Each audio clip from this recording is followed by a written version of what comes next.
দেখা যাক। জুয়েল সরকার ভাই কমেন্ট করেছে, জানিয়েছেন কি করতেন। নতুন বলার শোয়েব সফট ঘুরিয়েছিলেন, তবে এবার প্রপার কানেক্ট হাওয়াই হওয়া কৃতি সন্তান। অসংখ্য ধন্যবাদ মিলন ভাইকে। বলতে না বলতে সফটের বল হাওয়াই হাওয়াতে বুলেট গতিতে। ধন্যবাদ মধু। পরবর্তী বলটা মন্টু করবেন, তবে সোয়াইব কি করবেন কিনা। একেবারে নোম্যান্স ল্যান্ডে হাওয়ায় ভাসিয়েছিলেন, তবে হাওয়ায় হওয়াতে বুলেট গতিতে বল। বলতে না বলতে কাটার ধরনের বলটা করে থাকেন মিঠু। সোয়াইব আছেন ফুলটাস ধরনের বল, নোম্যান্স ল্যান্ডে খেলেছিলেন, তবে এক ড্রপ দুই ড্রপ বাউন্ডারি লাইন ফাঁকা বল কিন্তু মাশাআল্লাহ। অসংখ্য ধন্যবাদ হাবিবুর রহমান হাবিব ভাই। জি আমি ক্যামেরার সামনে গেলে এবার হাফ পালি ধরনের বল প্রপার কানেক্ট।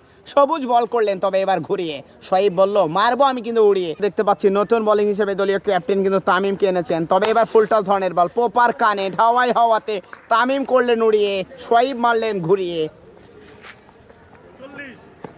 পরবর্তী বলটা একেবারে নোম্যান্স ল্যান্ডে হাওয়াইতে ভাসিয়েছিলেন, ফুলটাস ধরনের পারবে কি সোয়াইব হ্যাটট্রিক ছয় মারতে, তবে এবার হাফ বল ধরনের বল প্রপার কানেক্ট 50 ব্যাট উঠে গেছে। সোয়াইব ভাই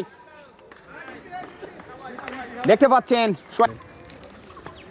পরবর্তী বলটা সোয়াইব হাফ বলই ধরনের বল কানেক্টেড করেছিলেন, যেমন হাওয়াই ভাসিয়েছিলেন। আমার সব থেকে পছন্দের ক্রিকেটার বড় ছয়টা মেরে থাকে, এবারও কিন্তু সোয়াইব কানেক্ট হয়েছিলেন হাফ বলই ধরনের বল।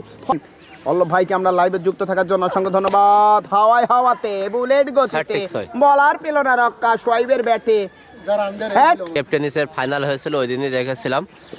নিঃসন্দেহে একজন ভালো মানুষ এবং দুর্দান্ত লাইভ করে থাকে। বেশ কয়েকটা ভিডিও 24 ঘন্টার ভিতরে 1 মিলিয়ন ভিউ হয়েছিল। আবারও দুর্দান্ত একটি শট শোয়েব ভাইয়ের ব্যাটে, অসাধারণ।